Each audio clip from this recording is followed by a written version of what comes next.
right, are you ready for this? A public elementary school in Denver, Colorado is getting pushback for holding what some are calling a racially segregated event called, and they put it on the sign. Can we show it? Family of Color Playground Nights. The school says that black families actually requested the event. Manhattan Institute senior fellow and City Journal writer Christopher Ruffo flagged the unusual project after finding an advertisement for it. But a Denver public school spokesman says the event was put on in the name of diversity, equity, and inclusion, explaining, quote, the school leaders at Centennial received a specific request from families to create a space of belonging. Efforts like these are about uniting us, not dividing us. Rob Smith. Over 50 years after Brown versus Board of Education, now we fought so hard to get rid of segregation. Now we have it in the name of wokeness. So now we have woke segregation. So that's exactly what is going on here. And look, I say this all the time, you know, if you have the opportunity, get your kids out of public schools.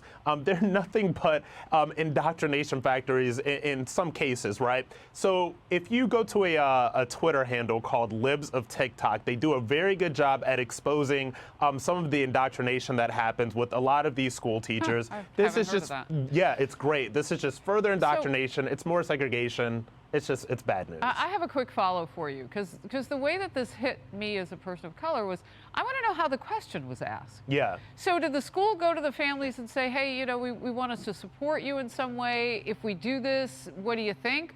Or was it go home, brainstorm, and come up with ways that would make you feel more comfortable? I think the question is important here.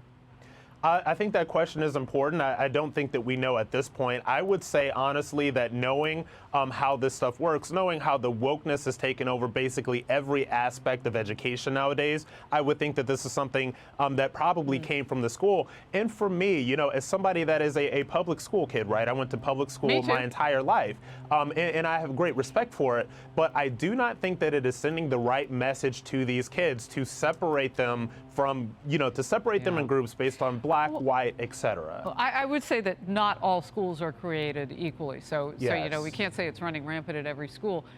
But Tommy, they were bold enough to put that up on a sign. Like, this is something that they were proud of. And my question is, like for me with biracial kids, do they have like the half white, half black night?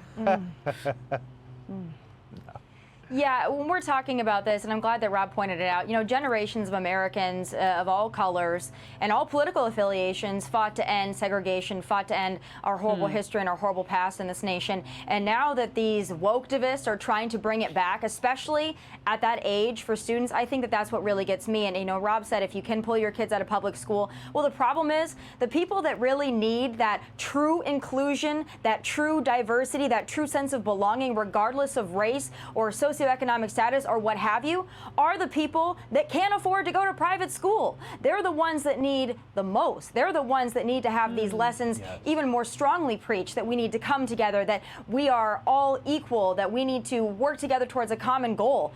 And it's disturbing to me that at such a young age, they're teaching young people that that's not the solution, but rather coddling and separating and dividing people. It doesn't bode well for their future. Well, I love the idea of meeting for playground and doing all of that. Everybody's welcome. Hi, everyone. I'm Brian Kilmeade. I want you to do me a favor. I want you to click to subscribe to the Fox News YouTube page. This is the only way that I know for sure that you're not going to miss any great commentary, any great news bites, any great interviews coming your way on Fox. You can get it all here on YouTube. So subscribe right now.